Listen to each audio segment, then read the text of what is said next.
Tu la virée juste parce que tu es jaloux. Ah, parce que j'ai pas le droit. Faut que vous sachiez qu'elle m'a trompé.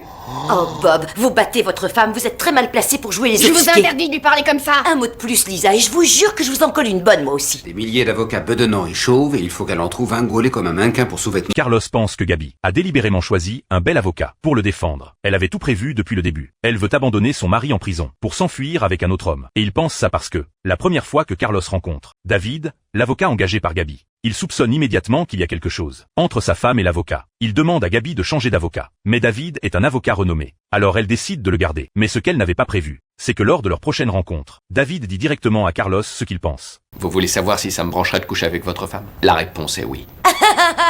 Carlos, il rigole. Dites-lui que vous rigolez. La ferme. Ensuite David menace Carlos. S'il est viré, il courtisera Gabi comme bon lui semble. Il imagine même un futur, avec plusieurs enfants ensemble. Mais si Carlos le laisse sur l'affaire, il ne touchera jamais à sa femme, car ça ruinerait sa carrière d'avocat. Chérie, Mais alors, je suis désolée. Ce type a un grain, c'est clair. N'empêche que tu en meurs d'envie, non? Quoi? C'est lui, mon avocat. Mais Carlos... C'est comme ça et pas autrement. Juste au moment où Carlos est rassuré, quelque chose d'inattendu se produit, pendant une pause au tribunal, alors que David et Gabi préparent la caution de Carlos.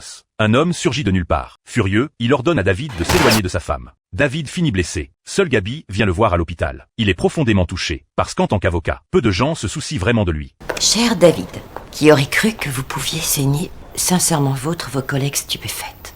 Un avocat qui se fait tirer dessus, ça ne peut inspirer que la plaisanterie. Je vais pas vous laisser mourir de faim.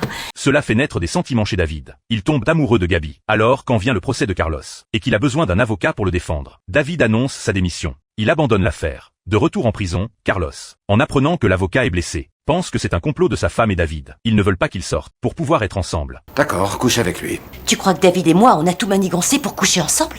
Attends, le type me balance qu'il veut se taper ma femme, il démissionne une semaine avant mon procès, et tu me sors que tu es prête à tout pour le ramener? Comment oses-tu penser ça de moi? Je t'ai jamais trompé, je suis fidèle, Carlos.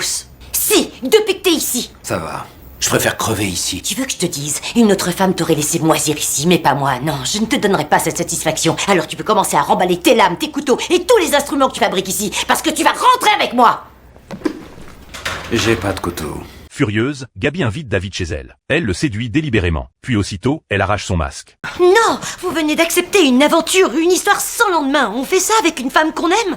Carlos, lui, ne me partagerait pas.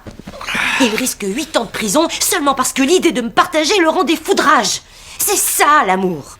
Ça, c'est de la luxure mélangée au stress post-traumatique. Rendez-vous au tribunal demain 10h.